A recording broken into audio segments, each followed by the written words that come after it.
Assalamualaikum warahmatullahi wabarakatuh. Perkenalkan, kami dari kelompok 1 akan membahas tentang materi perkembangan dan pengembangan IPA. Sebelumnya saya akan memperkenalkan nama teman-teman saya dan saya sendiri. Kenalkan, nama saya adalah Gading Isa Paramana. Perkenalkan, nama saya Muhammad Akbar Triadi. Perkenalkan, nama saya Medi Sabta Arsiantono. Ya, masuk pada materi yang pertama adalah IPA sebagai aktivitas, cara kerja, dan produk yang akan dijelaskan oleh Akbar untuk hakikat IPA sebagai aktivitas. Hakikat IPA sebagai aktivitas. IPA sebagai aktivitas atau proses adalah strategi atau cara yang dilakukan para ahli sains dalam menemukan berbagai hal tersebut sebagai implikasi adanya temuan-temuan tentang kejadian-kejadian atau peristiwa-peristiwa alam. Jadi dalam prosesnya kita bisa berpikir dalam memecahkan suatu masalah yang ada di lingkungan IPA, disusun dan diperoleh melalui metode ilmiah. Untuk itu diperlukan sejumlah keahlian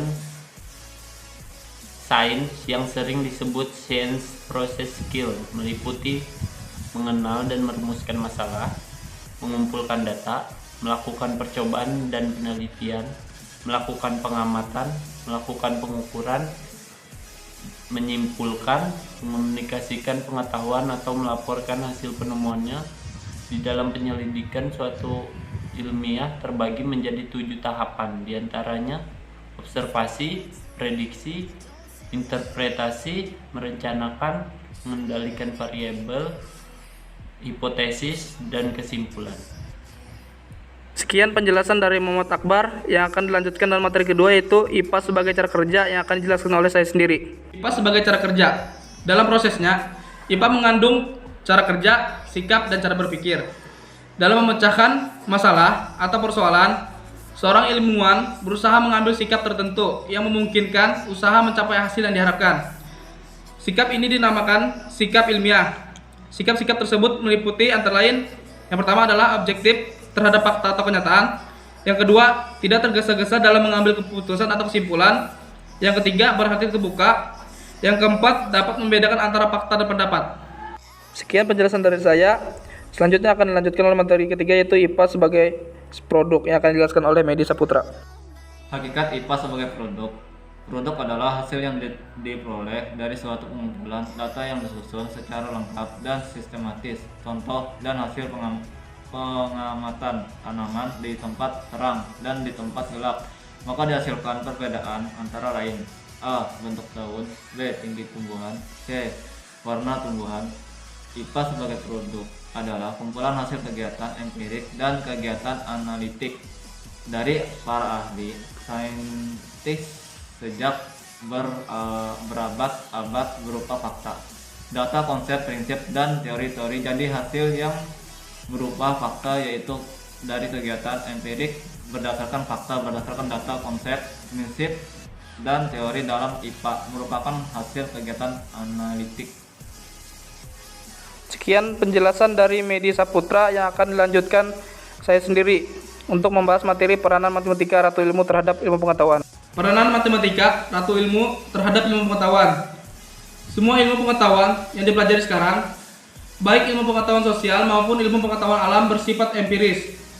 Maksudnya, ilmu tersebut didasarkan atas pengalaman-pengalaman indrawi. Namun demikian, ada satu jenis ilmu yang tidak berdasarkan diri secara langsung pada pengetahuan indrawi, yaitu matematika dan filsafat. Ilmu tersebut disebut ilmu non-empiris, yaitu ilmu yang tidak bermaksud menyelidiki secara sistematis data-data indrawi yang konkret. Karena itulah, dalam mempelajari matematika berbeda dengan mempelajari ilmu-ilmu lain. Dalam perkembangan IPA, tidak pernah lepas dari matematika. Bahkan, IPA tidak akan bisa berkembang tanpa adanya matematika. Tanpa matematika, manusia tidak dapat mengetahui jarak bumi ke bulan, manusia tidak dapat mengetahui jarak matahari ke bumi, dan beberapa keliling bumi. Berkat bantuan matematika, Eratosthenes 240 sebelum Masehi dapat mengetahui secara keseluruhan keliling dan diameter bumi. Pada tanggal 21 Juni di Sain, Mesir, pada tengah hari, berada tepat di atas kepala. Saat di mana kota Alexandria yang jauhnya 500 mil tepat berada di sebelah utara sain matahari jatuh dengan membentuk 7,4 derajat. Ini dapat diukur melalui bayang-bayang sebuah tongkat. Dengan asumsi bahwa bumi ini bulat, maka keliling bumi atau besar bumi dapat dihitung secara matematika. Dengan demikian, Eratosthenes dapat menghitung bahwa jari-jari bumi adalah sekitar 24.000 mil dan diameter bumi sekitar 8.000 mil. Sekian, terima kasih. Sekian penjelasan dari saya. Materi selanjutnya adalah tentang IPA klasik dan IPA modern yang akan dijelaskan oleh Muhammad Akbar. IPA klasik dan modern. IPA klasik merupakan suatu proses IPA di mana teori dan eksperimen memiliki peran saling melengkapi dan memperkuat. IPA klasik memiliki kajian yang bersifat makroskopik, yakni mengacu pada hal-hal yang berskala besar, dan kaidah pengkajiannya menggunakan cara tradisional di samping kajian yang bersifat makroskopik. Ciri lain IPA klasik adalah lebih mendahulukan eksperimen daripada teori.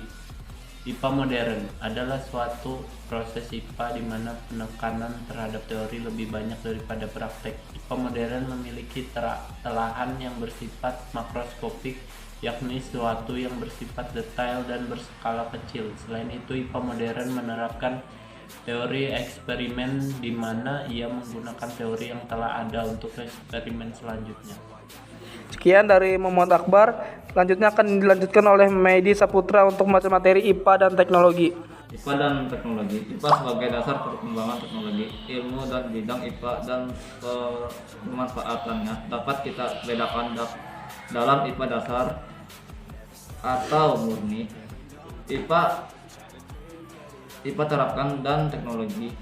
IPA dasar, IPA terapkan dan teknologi mengkajikan bahwa pokok yang sama, yaitu alam.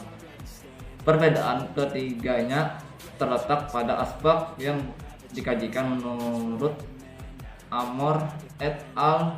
1988, ilmuwan IPA dasar mencoba untuk memahami bagaimana alam bekerja, sedangkan ilmuwan IPA terapkan mencoba mencari cara untuk mengendalikan cara alam bekerja. Ahli teknologi menemukan IPA dasar dan IPA terapkan untuk membuat alat guna mengendalikan cara alam bekerja, sedangkan teknologi dapat dibentuk dari IPA tetapi dapat juga terbentuk tanpa IPA. Teknologi tanpa IPA dapat diibaratkan sebagai mobil yang mesinnya hidup dan bergerak maju tetapi tanpa sopir.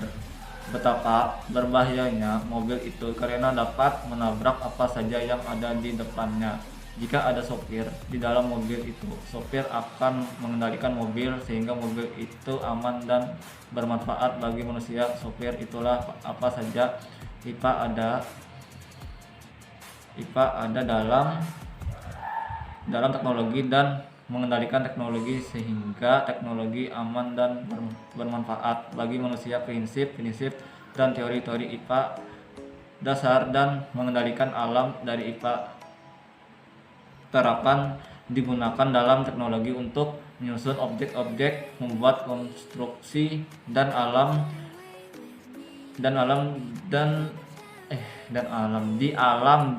membuat alam untuk mengendalikan cara alam bekerja.